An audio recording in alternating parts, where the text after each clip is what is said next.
안녕하세요. 여러분의 유튜버 도나우스의 브린입니다. 고인물입니다. 반갑습니다. 반갑습니다. 사주에 대해서 오늘 얘기를 나눠볼 건데요. 네. 부자가 되는 사주, 도대체 어떤 사주인가요? 부자가 되는 사주랑 평범한 사주는 약간 조금 극단적으로 확실히 구분되어지는 부분들이 있습니다. 어떤 부분이냐면 부자 사주는 많이 결핍이 있습니다. 사주가 명리학의 일부분이거든요. 명리학은 기본 원리가 목화수금토 그리고 음양 이 조화롭게 이제 원활하게 물 흐르듯이 융통될 때 가장 좋고 행복하고 그렇다고 보거든요. 평범하게 사는 게 제일 힘들다. 그게 어떻게 보면 사주 명리학의 원리와 가장 밀접한 관계가 있습니다. 그 말이. 왜냐하면 명리학에서 말하는 조화롭게 물 흐르듯이 좋은 사주는 말 그대로 평범하게 살아가는 사주입니다. 그래서 사실 사주를 보다 보면 공무원 사주다라는 말이 있어요. 그건 뭐냐면 진짜로 그 사람이 공무원이 되는 게 아니라 공무원처럼 평범하고 안정적으로 살아간다. 죽을 때까지. 공무원이 평범하다. 예. 쉽지 않은데요.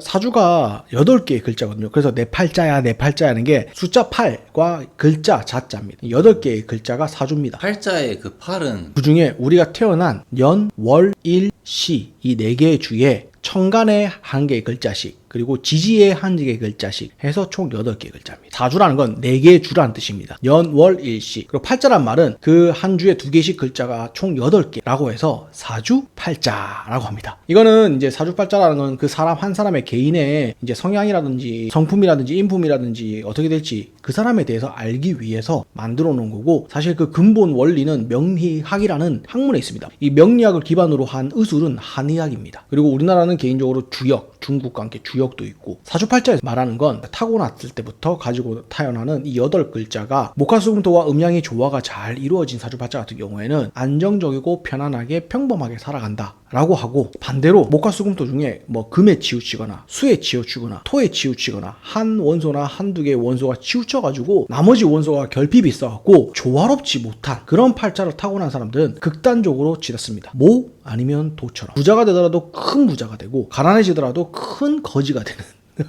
그렇게 운명이 마치 롤러코스터를 타듯이 인생이 급격한 변화가 있습니다. 큰 부자들은 주로 영화나 그런 것처럼 서사가 있습니다. 고아 출신이었다가 누군가의 눈에 띄어 도움을 받아서 작은 일을 맡기 시작했는데 그 작은 일을 하다 보니 스스로 뭔가를 깨닫게 되고 그리고 그 모습을 보고 누군가의 도움으로 쭉쭉쭉 펼쳐나가다가 어떤 큰 고난으로 인해서 또 나홀로 외톨이가 돼서 내쳐졌는데 그 전에 했던 경험을 기반 삼아 내가 창업을 하게 되고 그 창업이 갑자기 나라의 지원을 받고 좋은 시기를 만나 크게 번성하여 재벌이 됐다. 그룹을 형성하게 됐다. 하지만 자식들의 재산 다툼으로 해서 내가 죽고 나서 그 기업이 뿔뿔이 흩어졌다. 뭐 이런 서사가 있지 않습니까? 영화나 드라마 보면. 그렇게 롤러코스터를 타는 게 내가 타고난 사주팔자에서 오는 결핍이 매해 바뀌는 유운과 그리고 내가 타고난 10년마다 바뀌는 대운을 어떤 걸 만나느냐에 따라 가지고 그 시기가 그렇게 급변합니다. 반면에 이제 평범한 삶을 살아가는 아주 좋은 조화로운 사주를 타고난 사람들은 그런 변화가 어떤 글자가 매년 들어오느냐 유운에 따라서 또는 내가 가진 10년 대운이 어떻게 변하느냐가 내 삶에 큰 변화를 주지 못합니다. 조화롭게 되어 있는 사주는 안 좋은 게 들어와도 그 안에서 자체적인 정화가 됩니다. 좋은 게 들어와도 원래 좋았던 게 있었기 때문에 거기서 조금 더 보탬이 될 뿐입니다. 그러다 보니까 좋아도 크게 좋아지지 않고 극단적으로 나빠도 크게 나빠지지 않습니다. 그래서 평안하고 안정적인 삶을 평생 살아갈 수 있기 때문에 그거를 상징적으로 공무원 사주다라고 이제 빗대어 얘기하는 겁니다. 그러면 사주는 이미 정해져 있는 거잖아요. 그렇죠. 태어난 날이 곧 그 사람의 사주팔자이기 때문에 우선 사주팔자는 정해진 건 맞습니다. 부자 사주와 네. 평범한 사주가 정해져 있는 건데 네. 평범한 사람들이 부자 사주가 되는 네. 그런 방법은 없을까요? 물론 있죠. 사주가 정해졌다고 해서 그 사람의 운명이나 인생이 정해진 건 절대 아닙니다. 굉장히 큰 오해입니다. 그 사람이 태어날 때 그 사람을 형성하는 성향이나 인품이나 성격이 결정되는 겁니다. 그리고 그런 성향이나 성품과 인격과 가치관을 가진 사람이 어떤 교육 과정과 어떤 사람을 만나서 어떤 시기에 어떤 선택을 해서 어떤 결과가 나올지를 예상하는 게 그게 바로 사주팔자입니다. 그 사람 운명이 정해지는 게 아니라 아무리 평범한 사주를 갖고 태어난 사람도 부자가 물론 될 수 있습니다. 어떻게? 어떤 걸까요? 뻔한 노력 뭐 이런 건 아니죠? 바로 어떤 사람을 만나서 어떤 교육을 받고 어떤 환경에서 살아가고 자기 자신의 인생을 자각하느냐가 바로 자신의 팔자대로 안 살고 그 이상 또는 그 이하로 살아가는 이유가 됩니다. 아무리 부자 사주를 타고난 사람도 범죄자로 평생 감옥에 갇혀서 거기서 호기호식하면서 부자처럼 살 수도 있습니다. 좋은 운은 사람이 가져다 주는 겁니다. 그 성향과 그 인품과 사고방식이나 지향점이나 욕구가 같은 사람이라고 하더라도 살면서 어떤 사람을 만나서 친해져서 그 사람한테 어떤 영향을 받느냐와 본인이 겪은 경험과 그런 것들을 스스로 어떻게 인식해서 자기 삶에 대입을 시키느냐와 그리고 그 사람이 어떤 환경에서 살고 있느냐, 어떤 교육을 받았느냐에 따라 가지고 같은 성향이라도 다른 사람이 되는 겁니다. 그래서 사주팔자를 절대로 맹신하면 안 됩니다. 사주팔자가 잘 맞는 이유는 보통 사람들은 이 부분을 인지를 못하고 살아가기 때문에 자기가 타고 태어난 성향과 성품과 인격에 맞는 선택을 하면서 당연한 결과를 겪으면서 살아가기 때문에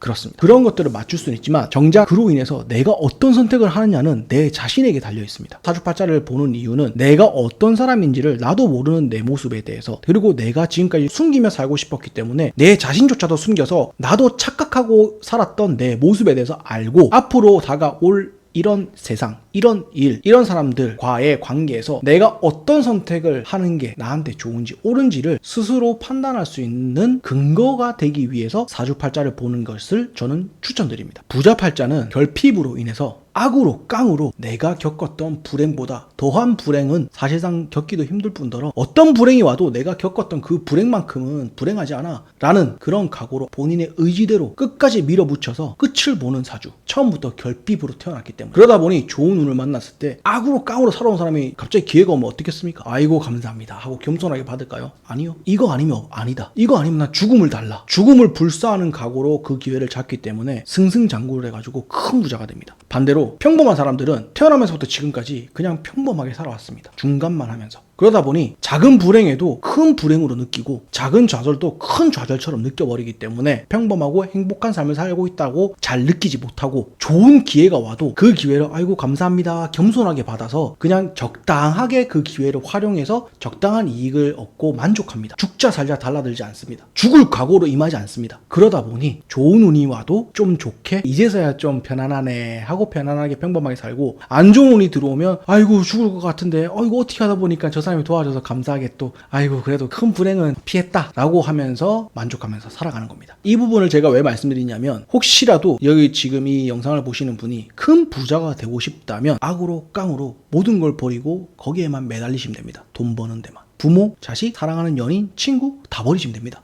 죽자 사자 달라들어야 되기 때문에 모든 큰 부자들은 그런 과정을 거쳤다고 해도 과언이 아닙니다. 안 그런 사람도 있죠. 금수저. 근데 과연 금수저이신 분들이 평온하고 안락하고 행복하고 날 생각해주는 사람들 가족 사이에서 좋은 친구들과 함께 했을까요? 그럴 수도 있죠. 왜냐면 저는 금수저가 아니었기 때문에 잘 모릅니다. 근데 사주팔자를 봤을 때는 그분들은 가족이 있어도 없는 것과 같았고 가족이라 함은 내가 지시를 따라야 되는 대장, 장군, 일뿐 난 을이었을 겁니다. 금수저라고 해도. 을이 되어야지만 노력의 결과물을 나는 아무런 노력 없이 받을 수 있거든요. 내가 을로서 무조건 고개 숙이고 따라야 되기 때문에 노예의 삶과 다를 바가 없습니다. 그거를 굳건하게 다 뿌리치고 스스로 들고 일어나서 본인의 힘만으로 다시 성공을 한다면 그 사람은 진정한 큰 부자가 될 겁니다. 그러려면 큰 결핍이 있기에 처음부터 금수저지만 금수저 같지 않은 삶을 살았을 겁니다. 그런 사람들은 성공하겠죠. 하지만 금수저로서 금수저 같은 삶을 살았다면 그 사람은 성인이 돼가지고 그 모든 걸 이뤄놓은 그 존재가 사라지면 그때부터 그 사람은 내리막길을 갑니다. 그게 사주팔자 명리학의 자연스러운 원리,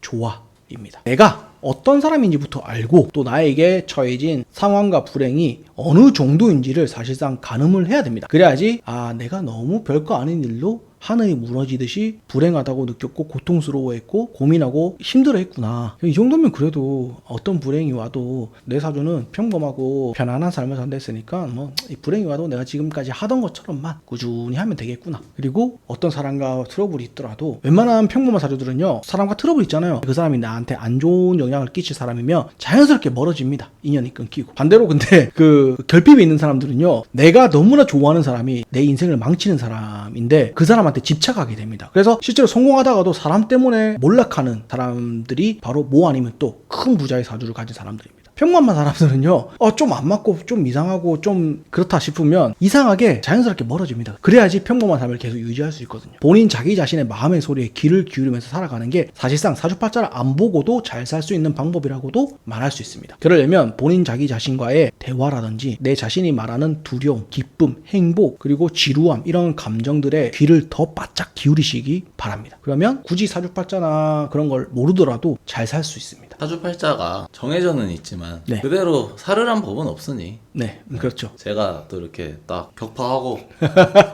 힘들지만 할 수 있습니다. 이렇게 오늘 사주에 대해서 얘기를 했는데요. 부자 사주와 또 평범한 사주 이렇게 나눠져 있는 게 있다고 합니다. 근데 제가 느끼기에는 저는 평범한 사주는 아닌 것 같아요.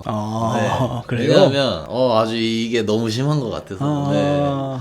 그러면 제가 옆에 붙어 있어야겠네요. 언젠간 부자가 될 거니까. 그런 뜻으로. 네. 그래서 제가 지금 뭐 힘든 일이 있다면 네. 그걸 꼭 잘 견뎌서 네. 반드시 올라가서 네. 제가 부자 사주라는 거를 여러분들께 증명해 보이고 싶습니다. 아유, 돈 많이 벌겠습니다. 아유, 응원합니다. 우선 네. 자, 지금까지 저희 돈하우스를 끝까지 시청해주신 구독자 여러분 부자 되시길 바랍니다. 네, 부자 되세요. 여러분의 생각을 댓글로 남겨주시면 저희는 더욱더 유익한 내용과 알찬 영상으로 찾아뵙겠습니다. 감사합니다. 감사합니다.